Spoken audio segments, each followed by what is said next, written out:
யாக்கோபு புத்தகம் 5வது அதிகாரம் 8வது வார்த்தை எடுங்க. இறைவார்த்தையோடு இன்றைக்கு தொடங்குகிறேன். யாக்கோபு புத்தகம் 5வது அதிகாரம் 8வது இறைவார்த்தை. நீங்கள் பொறுமையாயிருங்கள். அந்த சொல்றார், அவசரப்படாத. வாழ்க்கையில நல்லா தெரிஞ்சுக்கோங்க. ஒன்று உங்களுக்கு உறுதியா தெரியலன்னா அமைதியா இருப்பது நல்லது. எதையாவது வார்த்தையை கொட்டிடாதீங்க, எதையாவது செயலை செய்து விடாதீர்கள். தீமையா இருக்கலாம், உங்களை எழுத்து பேசலாம், என்ன வேணா நடக்கலாம் அவங்க வாழ்க்கையில. பொறுமையா இருங்க. ஆண்டவர் சொல்றாரு, நான் சொல்ல, இறைவன் சொல்லுகிறான். யாக்கோபு 5:8, நீங்கள் பொறுமையா இருங்கள், உங்கள் உள்ளங்களை உறுதிப்படுத்துங்கள்.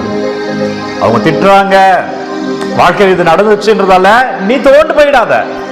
அவர் உன்னை எதுவும் சொல்லல, இந்த உலகம் தான் சொல்லி இருக்கு. இந்த உலகம் தான் உன்னை திட்டி இருக்கு. இந்த உலகம் தான் நீ தோத்துட்டன்னு சொல்லிருக்கு. அவர் உன்னை அப்படிலாம் சொல்லல. உன்னை படைச்சவர் அவர் தான். நீ அவர்கிட்ட தான் வந்திருக்க, நீ திரும்பியா அவர்கிட்ட தான் போக போற. எனவே உள்ளத்தை உறுதிப்படுத்திக்கோ அப்படின்ற செய்தியை ஆண்டவர் தருகிறார். உங்கள் உள்ளங்களை உறுதிப்படுத்துங்கள், ஏனெனில் ஆண்டவரின் வருகை நெருங்கி வந்து விட்டது. இதான் மெசேஜ்.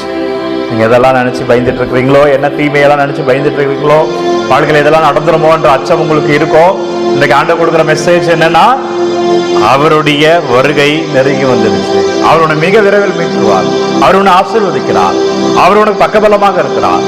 அவர் பெயரை நீ வாழ்க. எனவே தீமைகளை எல்லாம் அவர்கிட்ட கொண்டு வந்துரு.